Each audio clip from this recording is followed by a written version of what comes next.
Vous écoutez France Culture.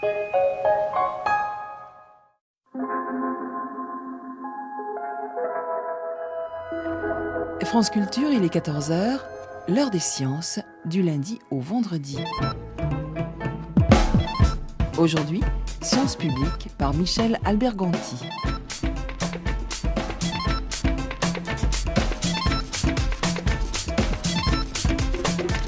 Bonjour et bienvenue à tous dans Sciences publiques pour cette émission de rentrée.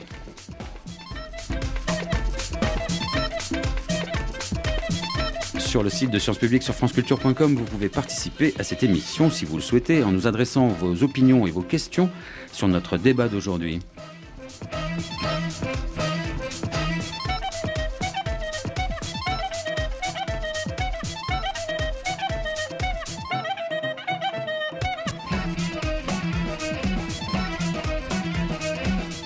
Peut-on maîtriser le virus de la grippe A ?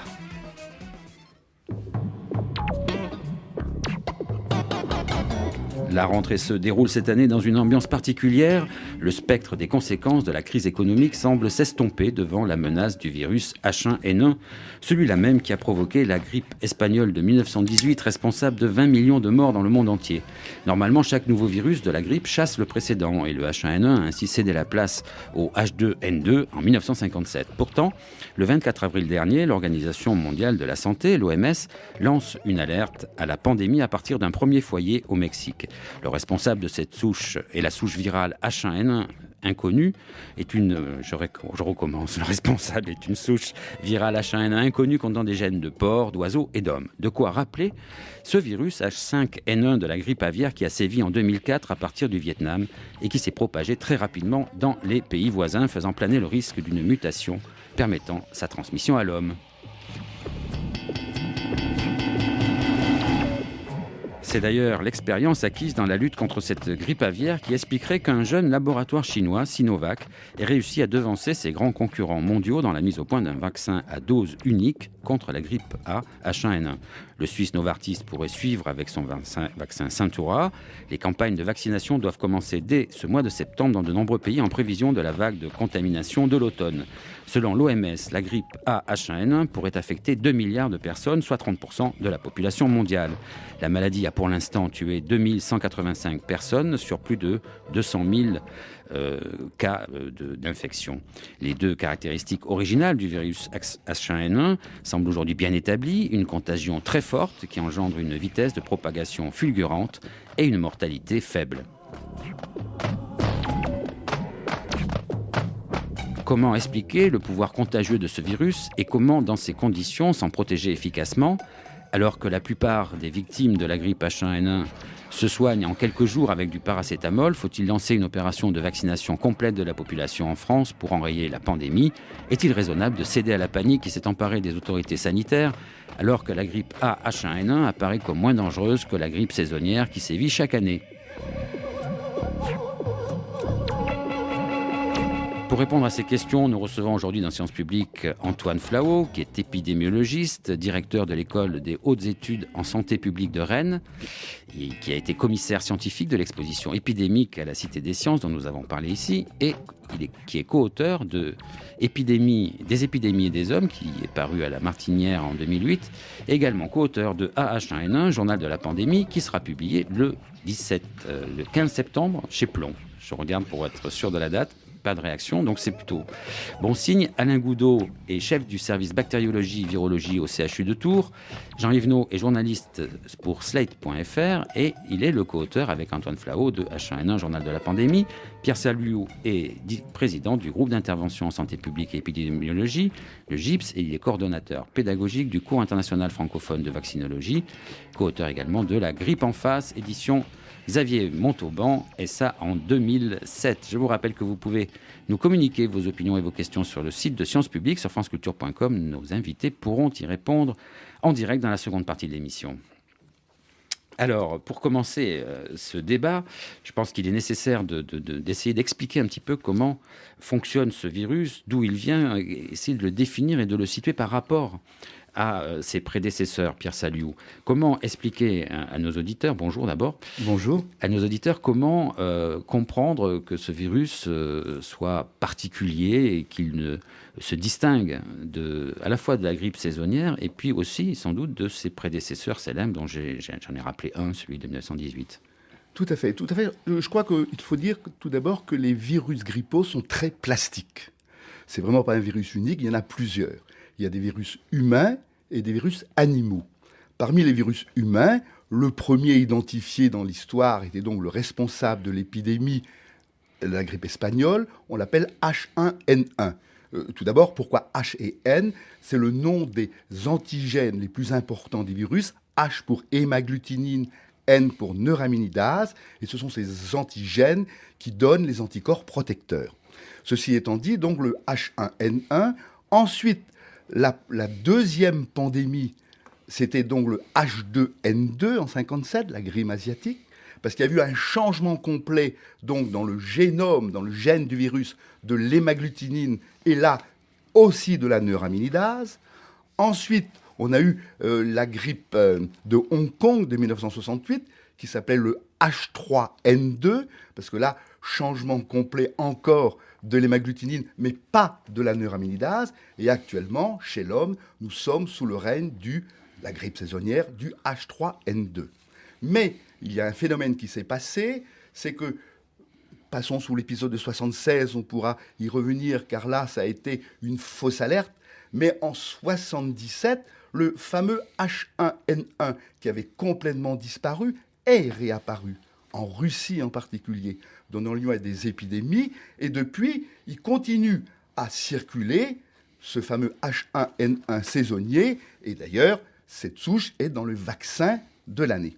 Ça, ce sont donc H3N2 et H1N1, les virus humains qui, à côté des fractures antigéniques dont je viens de parler, subissent, car j'ai dit pour commencer qu'ils mutaient énormément, ce qu'on appelle des glissements antigéniques. C'est-à-dire toute l'année, ils mutent un petit peu, mais en principe, les anticorps acquis par le virus précédent protègent contre le virus de la saison. Nouveau phénomène qui nous a beaucoup alertés, c'était le fameux H5N1. Là, c'est un virus aviaire, donc pour lesquels l'homme n'est pas réceptif. Pourquoi? Pour simplifier, parce qu'il y a la barrière d'espèce, mais ce virus H5N1, lui, a réussi à franchir la barrière d'espèce chez certains sujets. Et tous les sujets qui ont été malades, alors là avec une létalité importante, c'est-à-dire un taux de mortalité très important chez les malades, étaient des sujets qui étaient en contact avec ce H5N1 et donc qui étaient hyper contaminés. Et puis ce H5N1, on n'en parle plus, mais il continue. Et notre crainte, c'est que justement, il puisse éventuellement s'humaniser, entre guillemets, par une mutation. Mais pour l'instant, non, ne nous inquiétons pas, on s'y prépare, mais le H5N1 est essentiellement, exclusivement aviaire, pouvant franchir la barrière d'espèce par hypercontamination de l'homme. Et enfin, on arrive à notre H1N1 d'aujourd'hui, qui est assez particulier, tout à fait particulier même, car on sait que des H1N1, donc qui ont une homologie avec l'hémagglutinine et la neuraminidase des virus H1N1 humains, ces virus circulent chez le porc. Et puis, chez le porc, on sait aussi, ça c'est une histoire très intéressante, que le porc, qui est sensible au virus aviaire, qui a ses propres virus et qui est sensible au virus humain, chez le porc, c'est vraiment le creuset pour des recombinaisons génétiques. Et ici, il n'y a pas eu de cassure antigénique avec remplacement total de l'hémagglutinine ou la neuraminidase qui aurait donné lieu à un nouveau nom. C'est toujours du H1N1, mais il y a eu tellement de réassortiments génétiques. Comment, pourquoi, on pourra y revenir, on ne sait pas encore trop, ça va être très intéressant de savoir comment c'est arrivé, qu'il y a eu chez le porc un réassortiment des H1N1 de souches de porc. Il y a un peu d'aviaire et de la souche humaine, donnant émergence à un nouveau virus H1N1, dont bien sûr l'homme est extrêmement sensible, mais pour lequel il ne connaissait pas, donc il n'y a aucun anticorps, pratiquement, on pourra y revenir, en tout cas tous les jeunes, enfin l'immense majorité de la population mondiale n'a pas d'anticorps contre ce H1N1 qui sévit maintenant.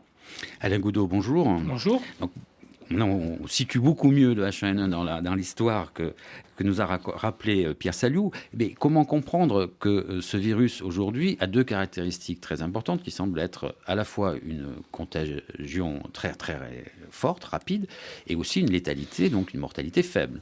Alors, Pierre Saliou l'a rappelé, on partage les virus grippaux avec les animaux. En fait, la plupart des espèces animales, des vertébrés en tout cas, hébergent plus ou moins des souches qui sont proches de nous, des souches plus éloignées. Et il faut imaginer un creuset animal gigantesque dans lequel bouillonnent des souches virales qui échangent des informations génétiques, mutent, font des réassortiments, etc. Là-dedans, on tire au sort régulièrement, chaque année, un assortiment de virus. Pour chacun d'entre eux, les caractéristiques de propagation et les caractéristiques de létalité, la capacité à tuer les patients, ou en tout cas à les rendre fortement malades, sont aléatoires. Il n'y a pas de commune mesure entre le fait de se propager rapidement et le fait d'être éventuellement grave. C'est deux entités très différentes. Deux caractéristiques indépendantes. Absolument deux caractéristiques indépendantes, qui sont portées par des gènes différents chez le virus. Et donc, faire par exemple, comme ça a été fait au début de l'alerte H1N1, nouveau variant, il faudrait l'appeler comme ça pour bien le distinguer du saisonnier, une inférence au fait qu'il se propageait vite en faisant des estimations sur la mortalité était une erreur. La suite l'a montré. C'est vraiment un tirage au sort à chaque fois qu'un virus arrive. Et si on compare à son homonyme, le H1N1 de 1918, est-ce qu'il y a des points communs ? Parce que là, visiblement, la mortalité n'est pas la même. Il y a des points communs sur certains aspects du gène, qui sont sans doute en rapport notamment avec sa capacité de propagation. Et puis, il y a des points de divergence, puisqu'il y avait une létalité très importante du H1N1 humain de 1918 et une létalité faible de celui-ci, enfin faible, relativement plus faible, en tout cas celui de 18, de ce nouveau virus. C'est un tirage au sort à chaque fois. On n'a pour l'instant pas d'idée prédictive réelle. On commence à avoir des pistes, mais pas d'idées prédictives réelles sur les supports qui permettaient de prédire qu'une telle souche va être particulièrement pathogène chez l'homme. Très bien. Antoine Flahault, bonjour. Bonjour.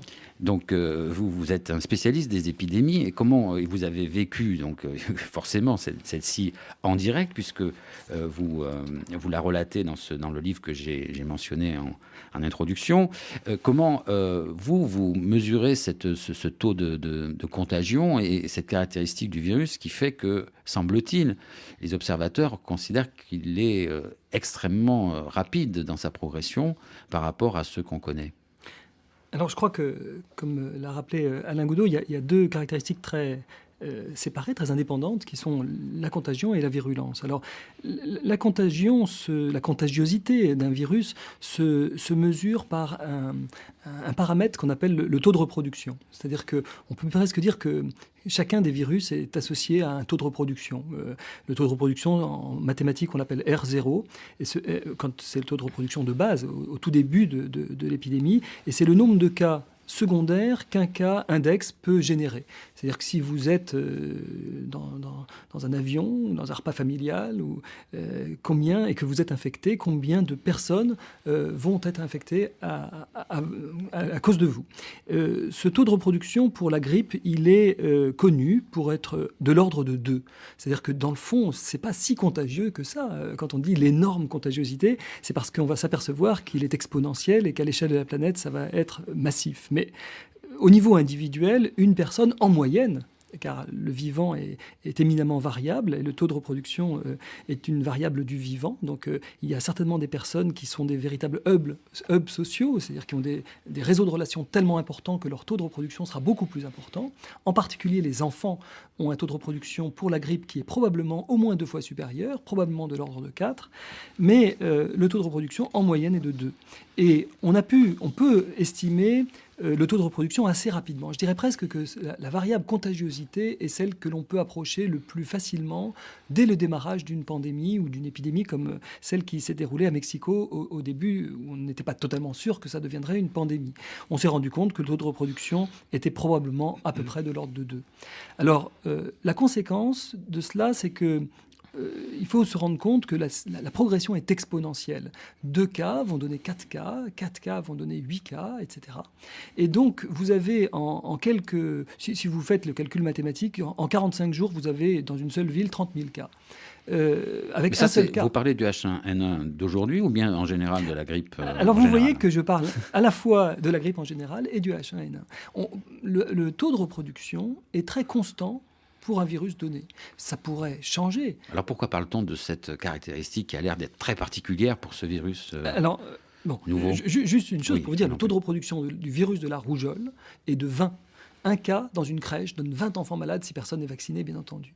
Je veux dire par là que le taux de reproduction peut être très très différent d'un virus à l'autre. Alors pour la grippe, pourquoi dit-on que celui-ci est très contagieux par rapport aux autres ? Oui. C'est parce que toute la population mondiale est, semble-t-il, sensible à ce virus. Quand vous avez un taux de reproduction de 2 pour une grippe saisonnière, mais que vous avez autour de vous beaucoup de gens qui ont déjà fait l'expérience du virus et qui sont immunisés contre le virus, ou des gens qui sont vaccinés contre le virus, alors vous avez un taux de reproduction qui n'est pas efficace, si je puis dire, avec la même Parce intensité. que dans le taux de reproduction, vous ne comptabilisez pas les personnes véritablement malades. C'est celles qui sont touchées par le virus, auxquelles le virus a été transmis. Oui, c'est une très bonne remarque parce qu'il se trouve que le virus de la grippe, et le fait est que ce virus H1N1, somme toute des caractéristiques très proches de tous les virus que l'on connaît de la grippe. Il n'est pas extraordinaire. La seule chose, c'est qu'on est tous sensibles à ce virus et qu'après, on pourra revenir sur la virulence de tout à l'heure.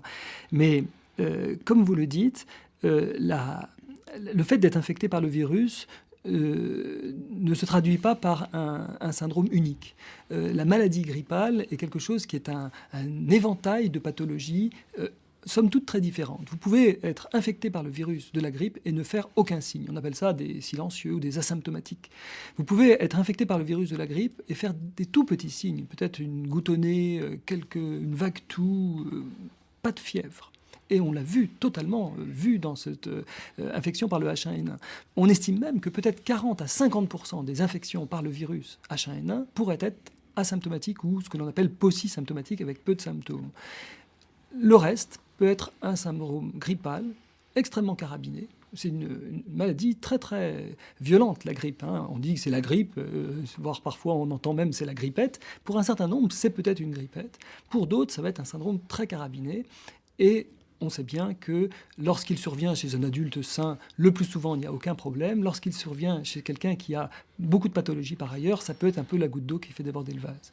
Et puis, à l'extrême bout, à l'extrémité de la chaîne de ce qu'on appelle le case mix, c'est-à-dire de la distribution de la symptomatologie, vous avez des complications, où vous avez éventuellement une atteinte virale qui se traduit par une pneumopathie virale très sévère, qu'on appelle le syndrome de détresse respiratoire aiguë, et qui, là, du coup, est tellement sévère que même dans les réanimations les plus modernes, avec des techniques très complexes d'ailleurs de réanimation, vous avez une mortalité qui est extrêmement importante.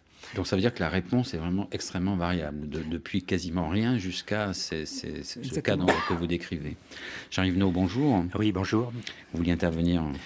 Oui, en complément de ce que vient de dire Antoine Flahault, puisqu'on a parlé de la contagiosité, des symptômes, parlons de la virulence. Effectivement, ces syndromes de détresse respiratoire aiguë qui imposent une réanimation spécialisée et qui peuvent assez souvent, malheureusement, entraîner la mort, on les observe dans la grippe saisonnière de façon, semble-t-il, assez rare, ce sont des cas rarissimes.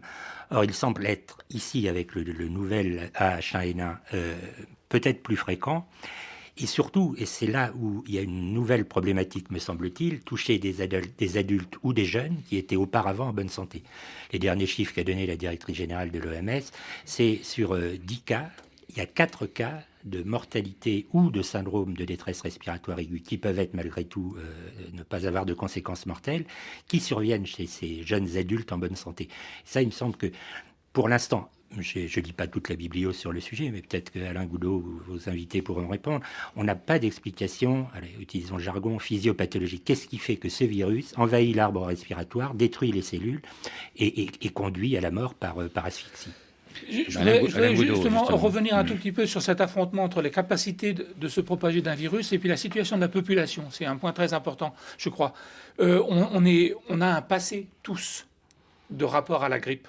Le H1N1 standard, saisonnier, il circule dans le pays depuis plusieurs dizaines d'années. Alors on a fait des grippes, où on l'a rencontré. On l'a rencontré un jour dans le bus, le H1N1. Et donc on a un passé d'accoutumance au H1N1 saisonnier. Et ce passé d'accoutumance, il est récent, ça peut être l'année dernière, il est vaccinal, il est ancien, ça peut être il y a 10 ans ou il y a 5 ans. Et tout ça nous rend hétérogènes vis-à-vis du H1N1 saisonnier. C'est d'où le spectre clinique aussi. On mesure les humains en cherchant les anticorps, mais l'histoire de notre rencontre avec le virus, ce n'est pas seulement les anticorps, c'est aussi notre passé clinique. Avec ce virus-là, une des grandes différences, c'est qu'on n'a pas de passé.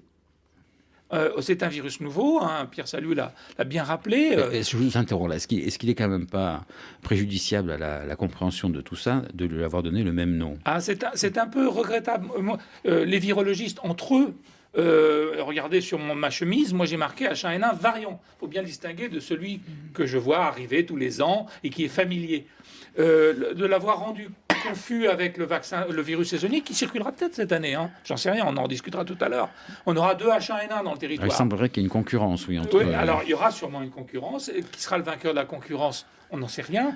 Mais le virus saisonnier H1N1, il est présent chez nous depuis des dizaines d'années. On vaccine contre le H1N1 saisonnier. Est-ce que ce H1N1 saisonnier a les mêmes effets que ceux dont parlait Jean Yvenot, c'est-à-dire de toucher des personnes jeunes? Non, ou justement. pas. Et quelles sont les différences sur ce point-là? Justement, on est probablement dans un rapport ancien avec ce H1N1. Ça fait des dizaines d'années qu'on le rencontre, que la population en général rencontre. Alors certains, c'est facile de reconnaître ceux qui sont immunisés, on trouve des anticorps, mais la population l'a déjà vu d'une certaine manière. Là, celui-là, il est nouveau. On est naïf, comme on dit en médecine, vis-à-vis de l'infection par ce nouveau variant. Pierre Salou. Oui, peut-être pour compléter, c'est que le H1N1 qui avait beaucoup circulé lors de l'épidémie de 18, ensuite a complètement disparu parce que la Terre entière était immune.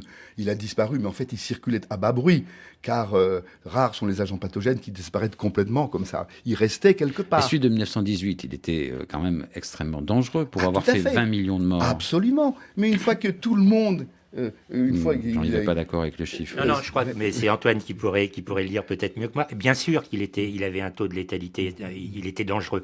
Mais il était dangereux pourquoi? Parce qu'en 1918, on sortait de la Première Guerre mondiale, les antibiotiques n'existaient pas, on ne savait pas faire le diagnostic, on ne pouvait pas soigner les complications pulmonaires, etc. Alors, entre experts, le débat court toujours depuis. Quelle a été la part de la mortalité due au virus directement, la part due aux complications bactériennes ou virales de cette infection virale, voire même la part des décompensations des pathologies existantes à l'époque, etc. Vous voyez, donc, il ne faut pas faire du 1918 le meurtrier qu'on pourrait croire. Tout à fait. Mais ce qu'il y a de sûr, c'est qu'il a diffusé sur la Terre entière et là, entraînant une immunité collective extrêmement importante. Et ce qui fait qu'il a disparu. Il a disparu. Et effectivement, il a subi des glissements antigéniques en perdant de sa virulence. Mais ensuite, comme tous les gens immuns disparaissaient par mort, et qu'il y a toute une nouvelle population qui se renouvelle, il a réémergé en Russie chez des gens qui ne l'avaient jamais vu. D'accord ? D'accord. Et depuis, il continue à glisser, antigéniquement, et à exister. Antoine Flahault, sur cette propagation du virus H1N1 de cette année, qu'est-ce qu'on peut dire pour ce qui est de la France elle-même? On va en arriver quand même à ce qui nous concerne. On voit que, d'après les derniers chiffres, il y aurait eu 5000 cas nouveaux la semaine dernière, contre 4005 la semaine d'avant, et que nous en serions à 36 000 consultations pour grippe clinique, et que le bilan des décès s'établit à 14 pour la France, dont seulement 2 en métropole, 2 à La Réunion, 7 en Nouvelle-Calédonie et 3 en Polynésie. Alors comment vous analysez la situation actuelle en matière de diffusion? On voit que, par exemple, dans l'actualité, on vient de fermer une crèche à Istres aujourd'hui, après un cas avéré et 2 soupçons parmi les assistantes de cette crèche. En revanche, la rentrée scolaire a l'air de se passer globalement dans une ambiance plus calme que ce qu'on avait pu prévoir.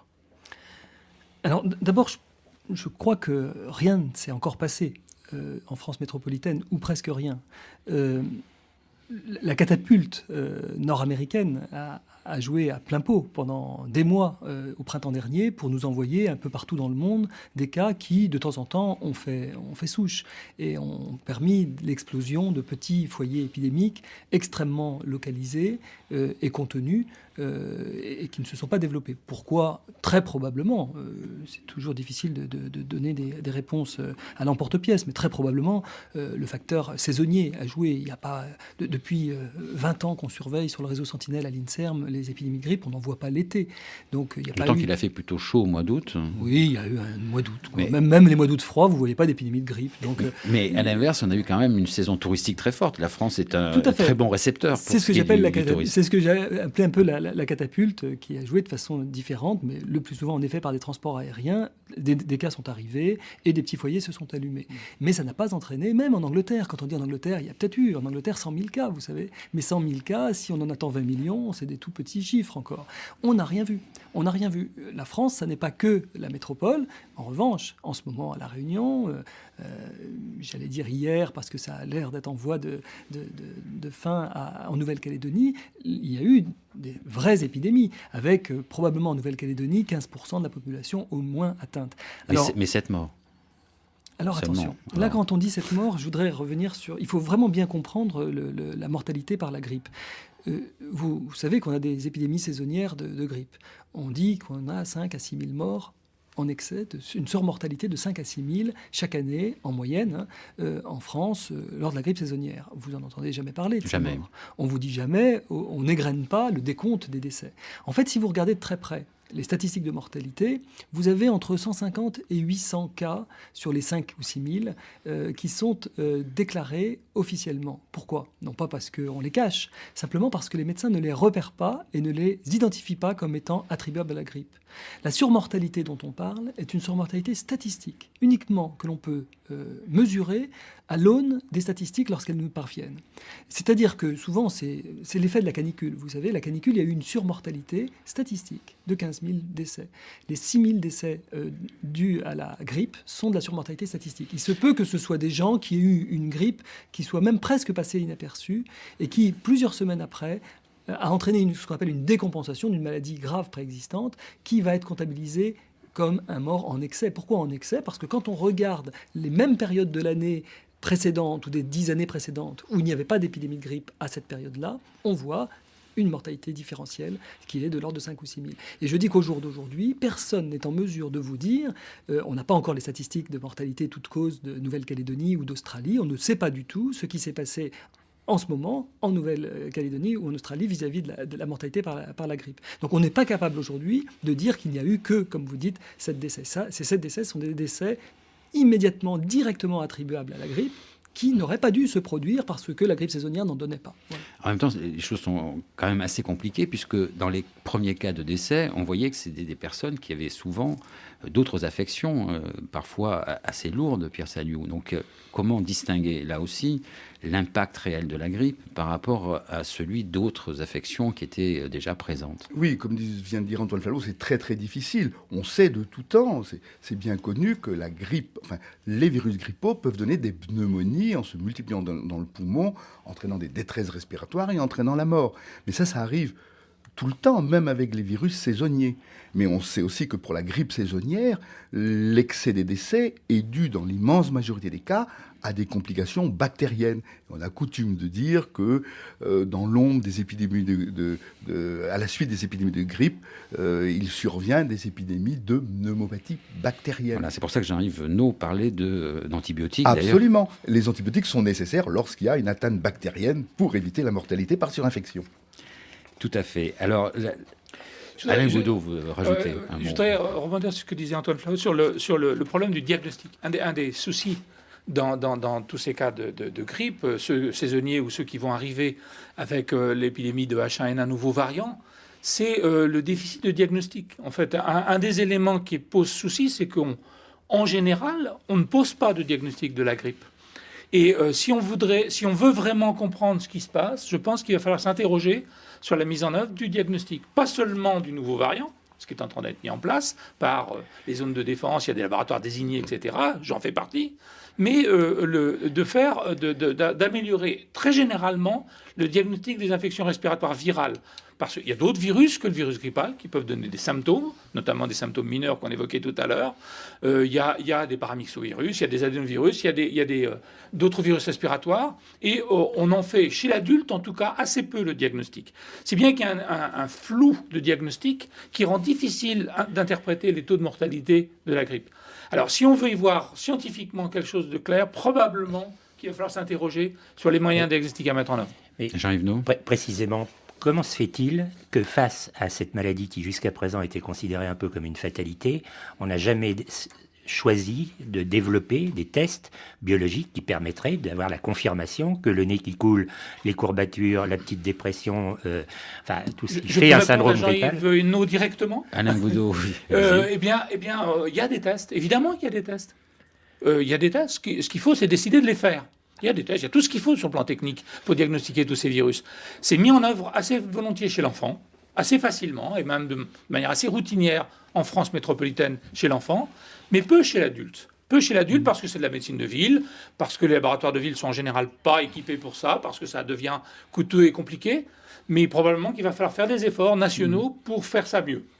C'est-à-dire, oui, Pierre Saliou, juste un mot, oui, il y a des tests effectivement qui permettent d'affirmer la grippe, mais il manque quand même beaucoup maintenant des tests pour quels sont les autres diagnostics que la grippe. Car on peut éliminer la grippe, mais les autres, il y en a quand même moins en Dans routine. un laboratoire de virologie comme le mien, on peut diagnostiquer tout le panel des virus respiratoires. Et c'est vrai, oui, mais à quel prix? C'est exactement ça. Il a fait un signe très clair qu'on ne voit pas à la radio, qui est le signe qui montre que ça dépense. Il faut dépenser beaucoup d'argent, c'est exactement ça. Il faut dépenser un peu d'argent. Voilà.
Peut-on maîtriser le virus de la grippe A? C'est le thème de notre débat aujourd'hui dans Sciences Publiques sur France Culture, en direct du studio 167 de la Maison de la Radio.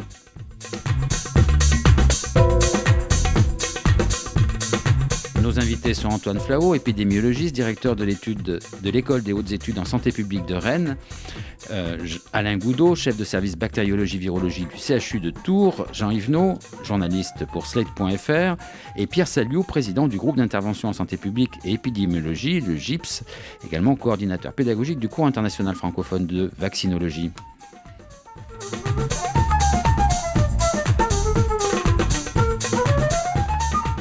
Alors maintenant qu'on connaît un petit peu mieux ce virus H1N1, qui en fait n'est pas le virus H1N1 dont on a parlé en 1918, ni même de celui qui vient nous visiter tous les automnes, d'une certaine façon, la question fondamentale, c'est comment s'en protéger individuellement. Car aujourd'hui, l'ambiance générale et les mesures prises par les autorités semblent tabler sur le fait que tout le monde va l'avoir, plus ou moins, puisqu'on parle de protection totale. Alors, dans un premier temps, avant de parler du vaccin, qui sera évidemment fondamental, quel est, de votre point de vue à chacun, un petit peu les précautions qu'on pourrait indiquer à nos auditeurs qui souhaitent ne pas avoir la grippe A? Jean-Yves Naud. Je vais laisser la parole à mes confrères, mais je crois qu'on risque de lasser les auditeurs de France Culture si on reprend les messages qui sont radiodiffusés, télédiffusés, imprimés sur papier à échéance maintenant quasi quotidienne et pluriquotidienne pour la radio par le gouvernement. Je veux dire, tout le monde sait maintenant, il suffit de voir les ventes des solutions hydroalcooliques présentes dans les pharmacies et chez les marchands de journaux, c'est assez curieux, mais ils sont présents dans les deux, et cette espèce de tonnerre de continuel de précautions à prendre concernant les mouchoirs papier, jetables, avec les des masques, spots, etc. des spots télé Voilà. qui détaillent certaines mesures, alors qu'il veut ouvrir le feu. Antoine Flahault. Merci. Ce que je crois, c'est qu'il y a un décalage entre la mise en œuvre de ces mesures et de ces spots et la perception que l'on a de ce risque. Encore une fois, la pandémie, évidemment, elle a démarré dans l'hémisphère sud, c'est clair, etc. Mais nous, on ne la vit pas au quotidien. Donc, on n'a pas la vit de façon informationnelle. Ah oui, on la vit de façon informationnelle, mais parce qu'on s'est un peu calqué sur d'autres types d'alertes, par exemple l'alerte aux ouragans. Mais quand on vous dit l'ouragan va arriver, vous fermez vos volets et l'ouragan arrive. Là, l'ouragan va arriver, à n'en point douter, mais peut-être dans les semaines ou dans les mois à venir, il n'est pas là. Et lorsqu'il va être là, probablement, on sera plus conscient que de l'utilité du lavage des mains ou du port des masques, etc. Donc je crois que ce petit décalage fait que d'ailleurs on entend, on en fait trop, on en dit trop, on n'en fait pas assez, etc. Les gens ne se rendent pas bien compte de pourquoi je ne vais pas me laver les mains dès maintenant. Le virus de la grippe, il n'y a que 5000 cas en France. On C'est pas une mauvaise précaution. Voilà, on se lave habituellement les mains, même en dehors des épidémies, il me semble. Pierre Saliou. Oui, bien sûr. On se lave les mains, mais effectivement, on risque peut-être de se lasser de tous ces messages. Et avant même que le bon moment soit là. C'est un risque, en tout cas, indéniablement. Et en particulier dans les mesures de... c'est là où je pense qu'il y a une difficulté de manier vraiment la prévention avec le principe de précaution. Là, il faudra faire attention de ne pas aller trop loin. Et quand quelqu'un a une angine, par exemple, qui n'a rien à voir avec la grippe, mais qui a de la fièvre, on ferme l'école, par exemple, si c'est, vous voyez, un élève. Enfin, c'est là où ça va être très, très difficile à gérer, à mon avis. Alain Goudot. C'est une des difficultés, c'est que dans le spectre clinique qu'on évoquait tout à l'heure pour la grippe, tout ça rentre dedans. Oui. C'est-à-dire qu'on peut fermer une crèche parce qu'il y a un enfant qui tousse et des enfants qui vont tousser.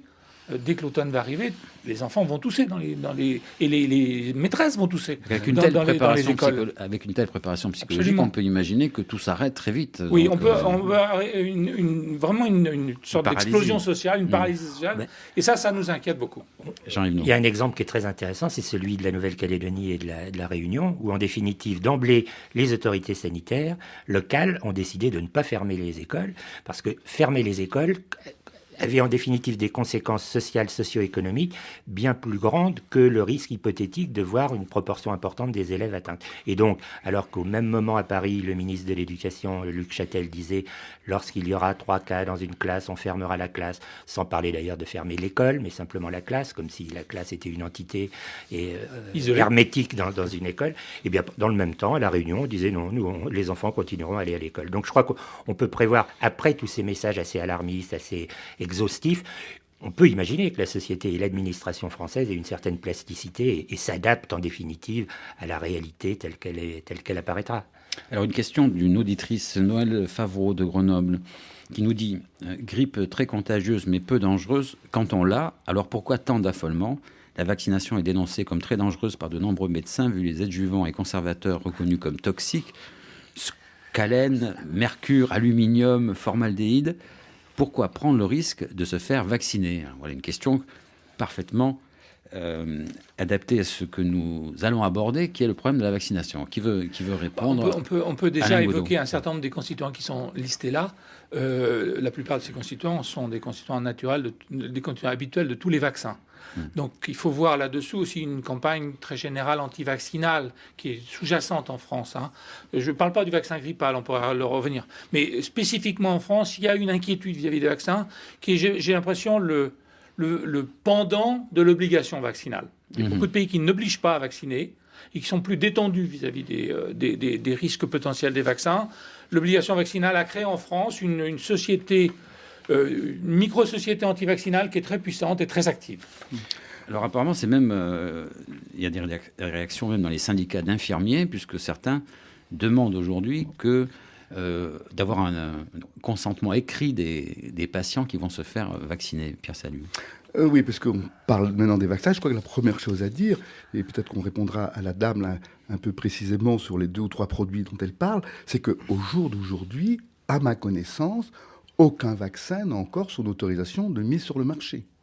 Aujourd'hui, aucun. Et lorsque ces vaccins auront l'AMM, c'est qu'ils seront donc passés au travers des différents contrôles et des résultats cliniques, etc. Et que c'est évidemment des vaccins qui seront livrés pour les campagnes de vaccination. Ça, c'est une chose importante. Il est vrai qu'il y a des vaccins actuellement qui sont développés avec des adjuvants. Ces adjuvants, on les connaît peu, mais disons-le tout de suite, les vaccins qui ont été préparés pour lutter contre une éventuelle, on appelle ça des vaccins prototypes, une éventuelle épidémie H5N1, eux, contenaient ce type d'adjuvants qui ont quand même déjà été donc administrés. Mais il est clair que dès que la campagne de vaccination commencera, il faudra exercer une vaccinovigilance extrêmement stricte, bien sûr. Jean-Yves Daud. Moi, je crois qu'il faut... peut-être qu'on est dans une spécificité française, là encore, avec la vaccination, parce qu'à ma connaissance, la France est le seul pays au monde qui a décidé, non pas d'acquérir des vaccins, tous les pays industriels ont décidé d'en acquérir, mais d'en acquérir suffisamment pour que chaque Français, chaque Française qui le souhaite, puisse être vacciné. 95 millions de doses, c'est 95 ça, millions de doses, voire un peu plus pour 1 milliard d'euros. Mais on reste effectivement dans la recommandation vaccinale. Alors là, effectivement, moi je suis d'accord avec Alain Goudot, on voit réapparaître, et ça un peu partout, mais une réactivation, alors non pas des ligues anti-vaccinales, mais des craintes personnelles, des risques inhérents à la vaccination, etc. Et c'est d'autant plus remarquable que la chose se passe en France, que c'est en France qu'a émergé, il y a d'autres exemples dans d'autres pays avec d'autres vaccins, mais qu'a émergé une espèce de psychose vis-à-vis d'un autre vaccin qui lui aussi était recommandé, et très fortement recommandé, qui était le vaccin contre l'hépatite virale de type B, que l'on a associé dans les années qui ont suivi les campagnes de vaccination à des pathologies, etc., sans que jamais la science n'ait pu faire le lien. Tout ça rentre un peu en résonance dans la société française, et on risque de se retrouver avec un certain pourcentage de doses acquises à prix relativement élevé et non utilisées. Je vous rappelle que vous écoutez Sciences Publiques sur France Culture et que nous débattons aujourd'hui de la question « Peut-on maîtriser le virus de la grippe A ?» Alors Antoine Flahault, sur cette question de la vaccination totale, peut-être que les inquiétudes sont aussi alimentées par le fait qu'on vaccine et que, inconsciemment ou pas, on a un peu l'impression qu'il y a un risque quand on se fait vacciner, et que là, on se fait vacciner contre quelque chose qui, pour la très très grande majorité de la population, sera une maladie très, très banale ou très, très peu dangereuse. Est-ce que c'est pas là le problème ? Si, exactement. Je crois que vous pointez du doigt la chose la plus importante, plus encore que le fait qu'il y ait des mouvements ou des ligues qui seraient anti-vaccinales. Je crois que les gens sont en droit d'exiger que le vaccin qu'on leur propose, si on dit, je ne sais pas, que 99% des personnes qui vont faire la grippe la feront en toute bénignité, après 7 jours seront remis sur pied, voire même que la moitié de ceux qui la feront n'auront aucun signe clinique, à tout le moins, il voudrait que le vaccin, à 99%, soit totalement sûr. Je pense que c'est totalement... Ce qui est très audible. difficile à garantir. Enfin, Alors, 99% pour un c'est-à-dire vaccin. que ce qui me semble, c'est que... On parle de 90, me semble-t-il, non ? D'efficacité ou de... Non, il y a deux choses. Il y a Attends, l'efficacité il y a deux et les dangers Pour les associés. 90%, juste un mot. Là, alors, on ne peut pas dire ça aujourd'hui parce qu'on n'a pas encore les résultats d'études Certes. cliniques. On se base sur les résultats des vaccins prototypes H5N1. On n'en sait rien aujourd'hui. Oui. Pierre, Alors c'est apparemment, rien. il y a quand même eu ce vaccin chinois dont je parlais tout à l'heure, qui a été testé sur 1600 personnes et qui apparemment est approuvé par les autorités au moins chinoises pour Ça, tout à fait pour la d'accord. Chine. Mais ça ne veut pas dire son taux d'efficacité. Parce qu'on n'a pas les certainement. résultats cliniques. Ils n'ont pas été exposés au risque, donc on ne sait pas son efficacité clinique d'une part, et on n'a pas vu les résultats immunologiques. En tout cas, moi, je les ai Il pas aurait vus. fallu les exposer au risque. Antoine Flahault, je vous ai coupé. Non, pardon, mais ce que je voulais dire, c'est que sur le plan du vaccin contre la grippe, il faut vraiment comprendre les stratégies de vaccination. Et les stratégies de vaccination, il y en a deux grandes, quoi. Où vous voulez faire une barrière contre l'arrivée de la vague épidémique, c'est ce que l'on fait ce qu'on a fait pour la variole avec un énorme succès. On a éradiqué la variole de la planète. C'est ce qu'on a fait pratiquement aujourd'hui avec la poliomyélite, avec la rougeole. On est en train d'y parvenir. Il n'y a pas 20 ans, en France, nous avions 300 à 400 000 cas de rougeole par an en France. On n'en a plus au jour d'aujourd'hui. Donc on est en train d'avoir mis en place des stratégies vaccinales extrêmement efficaces de lutte contre des épidémies de ce genre. Qui sont en général des maladies graves. qui sont des maladies. Vous Assez savez, graves. la rougeole en France, c'est pas Pour les considéré comme enfants, très grave. Et la poliomyélite est une maladie extrêmement grave quand elle est grave, mais elle ne l'est pas chez tout le monde. Mais c'est surtout que le rapport en effet bénéfice-risque, et puis avec extrêmement peu d'effets indésirables de ces vaccins, a été considéré comme très efficace. C'est pas vrai partout. La rougeole, il n'y a pas que les Français. En Grande-Bretagne, les campagnes anti-vaccinales contre la rougeole ont été très très stimulées par des notions que peut-être des enfants pourraient être atteints d'autisme à cause de la vaccination. Donc on a des phénomènes comme ça, très difficiles d'ailleurs de prouver que ce n'est pas vrai par des études, c'est assez compliqué, mais qui existent dans tous les pays, toutes nos sociétés modernes. Mais ce que je crois, c'est que nous n'avons jamais tenté pour la grippe, mais dans aucun pays du monde, sauf au Japon il y a 30 ans, et dans des conditions qui ne sont pas très bien évaluées, on n'a jamais tenté de vacciner toute la population avec le vaccin contre la grippe. On n'a jamais tenté la stratégie de barrière. Moi, je serais très étonné, franchement, que des pays se mettent à tenter, comme ça, des stratégies de barrière contre la pandémie, alors que ça n'a jamais été la stratégie vaccinale. Comment vous qualifiez alors la stratégie française dans ce contexte? Mais la stratégie française, d'abord, elle est quand même aujourd'hui très globalisée. C'est-à-dire qu'on a des recommandations de l'OMS, on a à l'Europe des ministres qui discutent entre eux d'une stratégie éventuellement commune. Donc je ne pense pas que la France va avoir une stratégie complètement isolée par rapport aux autres pays. Bon, on voit aujourd'hui les États-Unis qui affichent une stratégie qui semble être une stratégie de barrière, puisqu'ils veulent vacciner les enfants.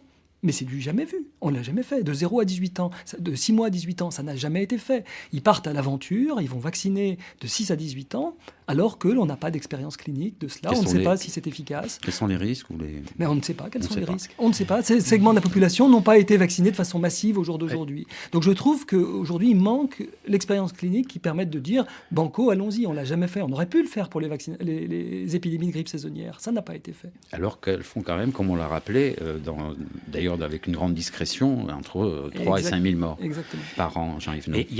Moi, je crois que c'est... Il n'y a pas de stratégie française. Il y a une stratégie gouvernementale française. Oui, non, mais c'est très différent. Non, il n'y a pas de stratégie française. On va proposer à chaque Français et à chaque Française de se vacciner, de faire vacciner ses proches et ses petits-enfants, et on verra comment la société française réagit à ce que propose le gouvernement. Mais moi, j'attends avec intérêt de savoir la proportion, effectivement, comme vous le disiez tout à l'heure, de gens qui iront dans des nouveaux dispensaires, puisqu'on ne se fera pas vacciner chez son médecin, mais dans des dispensaires avec des centres de vaccination antigrippale, etc., avec des procédures très complexes, a priori, 2 injections à 3 semaines d'intervalle, avec des doses qui ne seront pas des doses uniques, mais des doses multidoses, donc il faudra ensuite garder le nom parce qu'il y aura plusieurs vaccins qui seront différents, de marques différentes, etc. Moi, j'attends avec le plus grand intérêt de voir quelle sera la réaction de la société française. En même temps, on a dépensé 1 milliard d'euros qu'il va falloir utiliser de certaine façon, Pierre. Non, ils sont utilisés, les 1 milliard d'euros. Ils seront versés aux firmes. Non, utiliser, ça veut dire utiliser le bénéfice de ce milliard. Il n'y aura peut-être pas de bénéfice. Pierre Saliou. Non, simplement, je veux dire qu'une vaccination universelle dans 1, 2 ou 3 ou 4 pays, n'importe comment, n'arrivera pas à juguler la grippe dans le monde. Parce que la grippe, alors là, vraiment, on n'a pas de frontières extrêmement diffusibles. Et bon, donc on peut effectivement peut-être la contrôler dans notre pays, mais elle sera là quand même, elle continuera à diffuser. Ça, c'est sûr. D'autre part, effectivement... on ne peut pas faire de coupe-feu comme on fait pour les incendies, c'est-à-dire une zone dans laquelle le feu ne peut pas progresser et qui stopperait la progression de l'incendie. Et d'autre part, je pense que n'importe comment, on n'aura pas tous les vaccins pour vacciner tout le monde en même temps. Ça va être...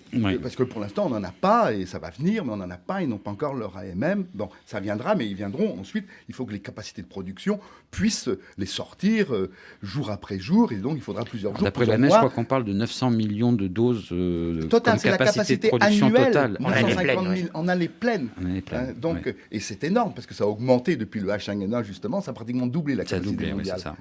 Bon, donc, pour la première vague, je pense que toutes les réticences ou pas, ça on verra lors d'une autre émission. Après la première vague, il va y avoir une première vague épidémique, on va faire face le mieux qu'on peut, on y est quand même préparé.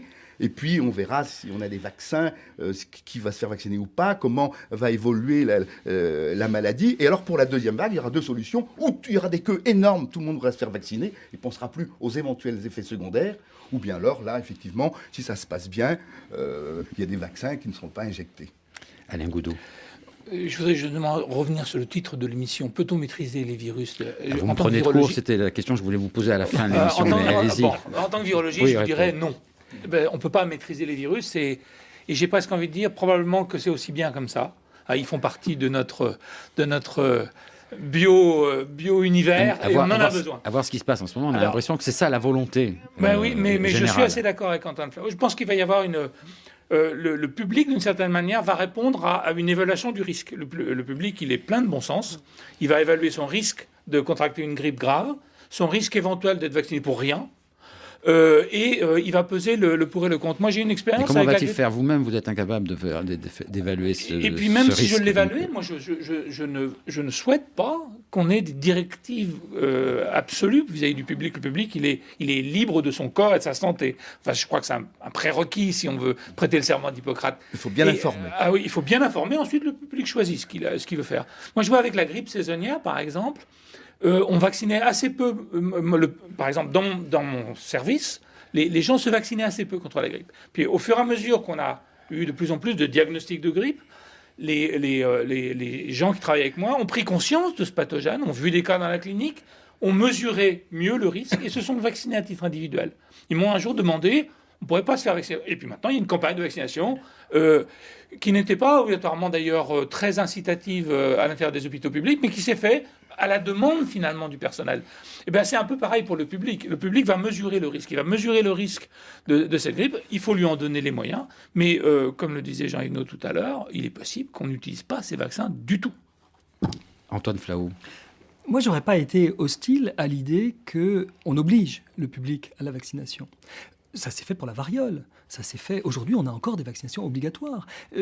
Mon seul problème, c'est que pour promulguer une telle obligation, il aurait fallu se baser sur des données, ce qu'on appelle des données, des preuves cliniques indiscutables de l'efficacité. Si par exemple on avait eu des expériences nous montrant que vacciner 50% de tel segment de la population, ou 75% des enfants, 50% des adultes et les personnes âgées, était de nature à empêcher des vagues épidémiques de déferler sur le pays. Si on avait eu cette preuve-là, alors on aurait pu dire, pour la pandémie, moi ça ne m'aurait pas choqué, le vaccin sera obligatoire et tout le monde devra y aller, sauf quelques contre-indications médicales. Est-ce que vous pensez qu'on aura un jour ce genre d'informations pour prendre des décisions? Moi je pense qu'on pourrait se donner les moyens de l'avoir, parce que la grippe va continuer à être saisonnière. Vous savez, moi je ne crois pas trop au fantasme dont on entend parfois parler, de ces souches hyper virulentes qui viendraient frapper l'humanité. Pourquoi je n'y crois pas trop? Parce qu'on en connaît des souches hyper virulentes. Ebola, Marburg sont des virus hyper virulents, très très dangereux. Le SRAS était dans un certain sens très très dangereux. Et finalement, ces souches hyper virulentes, elles donnent des tout petits foyers parce qu'elles sont faciles à contenir. Elles sont tellement bruyantes qu'on peut les contenir sur le tarmac de l'aéroport. Ça fait quelques cas, mais pas violemment. En tout cas, dans nos pays, le choléra ne ferait jamais d'épidémie à Paris. Il fait des épidémies au Zimbabwe.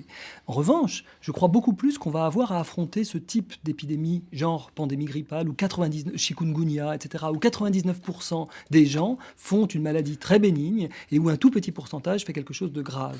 Et où ça peut désorganiser la société, où ça peut mettre à bas des compagnies aériennes, où ça peut impacter de plusieurs points le produit intérieur brut des pays. Je pense que pour cela, il va falloir s'en prémunir. Et c'est pas du tout impossible qu'on puisse faire des expériences grandeur nature sur quelques régions du monde, sur quelques îles, sur quelques départements français, dans lesquels on pourrait prouver que vacciner de façon active et massive un bon segment de la population permettrait de les éviter. Et dans ce cas-là, peut-être qu'à ce moment-là, on trouvera tous collectivement qu'il est légitime d'obliger la vaccination.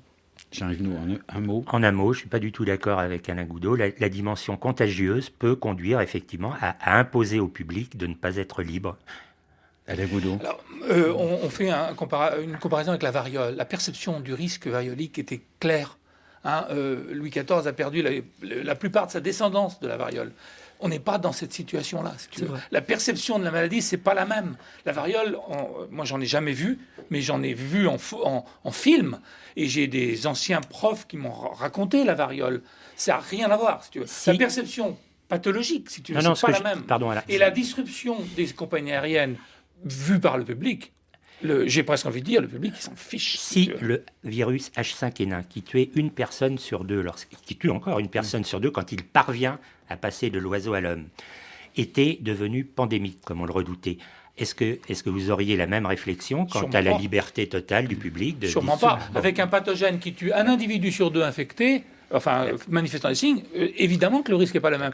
Encore une fois, c'est ce que disait Antoine Flahault. Il y a la perception du risque individuel. C'est par exemple le H5N1 qui était terrible et pour lequel il fallait se préparer sans doute à une obligation vaccinale. Et puis, il y a la perception de ce risque-là du H1N1 variant avec peu de pathogènes. Les autres considérations sociales, etc., sont beaucoup plus difficiles à faire admettre au public. Est-ce que le public va se faire vacciner en masse et accepter une obligation vaccinale parce que ça va arrêter les compagnies aériennes? J'en suis pas certain. Alors, Pierre Saliou, est-ce que tout ce qui se passe en ce moment n'est pas une forme de répétition générale, peut-être, pour le cas où, effectivement, on aurait un virus de la grippe qui, lui, serait très dangereux et contre lequel il faudrait se mobiliser? Bien sûr. Alors là, tout à fait d'accord, comme justement la préparation, je l'ai dit tout à l'heure, du virus H5N1 a été une excellente répétition générale pour la préparation du vaccin actuel. En même temps, est-ce qu'on ne risque pas de désamorcer aussi la sensibilisation du public en le mobilisant pour une cause qui n'en vaut peut-être pas la peine? Alors là, ça c'est un autre problème, parce que autant les plans doivent être faits, sont bien faits d'ailleurs, c'est pas d'aujourd'hui d'ailleurs qu'on a commencé à les mettre en place. Je rappellerai la rencontre du GIG à Berlin en 93 où on a relancé la mise en place de plans de lutte contre les pandémies, mais effectivement, il faut faire attention. Alors c'est l'information du public pour que le public comprenne bien, et c'est pas la peine de surinformer toujours la même chose, parce qu'ils vont se lasser. Alors, on approche du terme de l'émission. Je voulais vous poser la question du titre de l'émission, mais finalement, comme Alain Goudot y a répondu par avance, je vais en poser une autre. C'est qu'est-ce que vous allez faire vous-même, alors, Alain Goudot? Est-ce que vous allez vous vacciner, vous faire vacciner? Quelle est votre stratégie à vous, en 2 mots? Alors, eh bien, écoutez, la question que je me pose aujourd'hui, c'est est-ce que je vais me faire vacciner contre la grippe saisonnière? D'abord. La grippe saisonnière, on va avoir le vaccin rapidement. Et puis, deuxièmement, est-ce qu'on va se faire vacciner contre la grippe nouveau variant? Ça va dépendre de l'importance. Dans un hôpital public, probablement que je vais la proposer et assez violemment encourager l'ensemble des gens qui travaillent avec moi de se vacciner. Alors Pierre Saliou, vous remarquiez que dans le Parisien de ce matin, on parle de 15 millions de personnes qui seraient des prioritaires. Et là, un autre sujet, comment d'ailleurs les déterminer et comment vont réagir ceux qui vont se découvrir non prioritaires. Mais quelle serait votre stratégie à vous? La stratégie, c'est bien sûr de vacciner en priorité les personnes à risque, d'une part, et les... Vous-même en faites partie de votre point de vue? De moi, personnellement, oui. Et les personnes exposées. Alors, moi, je ne suis pas dans les personnes à vacciner en priorité, car je ne suis plus hospitalier. Et j'ai dépassé, et je suis dans les personnes qui bénéficient de la vaccination gratuite tous les ans, mais qui là, c'est les dernières priorités. J'ai vu ma priorité 8, les personnes de 65 ans et plus. Donc je n'ai pas droit au vaccin. Antoine Flahault, je pense que vous allez choisir le vaccin après ce que vous nous avez dit. Vous voulez dire à titre personnel? Oui. Alors, à titre personnel, s'il en reste... Apparemment, il risque d'en rester. Je serais ravi d'en bénéficier, ne serait-ce que parce qu'on a des contacts avec des personnes âgées dans son propre entourage et qu'on n'a pas envie de les contaminer. Jean-Yves No, oui ou non? Vaccin, pas vaccin? Pour l'instant, je laisserai mes doses aux personnes prioritaires. Eh bien, notre débat s'achève. Merci à nos invités d'y avoir participé. Je rappelle qu'Antoine Flahault est épidémiologiste, directeur de l'école des hautes études en santé publique de Rennes, et qu'il est co-auteur de pandémie, de H1N1, AH1N1, journal de la pandémie, qui sera publié le 15 septembre chez Plon. Alain Goudot est chef du service bactériologie, virologie au CHU de Tours. Jean-Yves No est journaliste pour Slate.fr et co-auteur, donc avec Antoine Flahault, de ce livre AH1N1, journal de la pandémie. Pierre Saliou est président du groupe d'intervention en santé publique et épidémiologie, le GIPS, et il est coordonnateur pédagogique du cours international francophone de vaccinologie.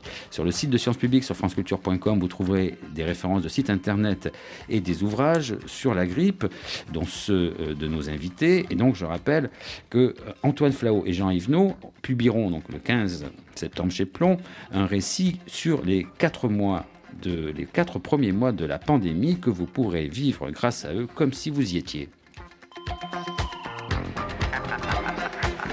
Toujours sur le site de Sciences Publiques, sur franceculture.com, vous pouvez réécouter cette émission pendant un mois et la podcaster pendant une semaine. Sciences Publiques, une émission de Michel Alberganti, préparée et mise en ligne par Catherine Donnet, a été réalisée par Julie Bérécy avec Florent Hanoun à la technique. La semaine prochaine, sur France Culture, la science continue avec l'émission de Stéphane Delis-Georges, Continent Science. Pour l'instant, il sera très bientôt 15h. Nous vous laissons en compagnie de Jeanne-Martine Vacher pour les Vendredis de la musique. Merci à tous et à la semaine prochaine.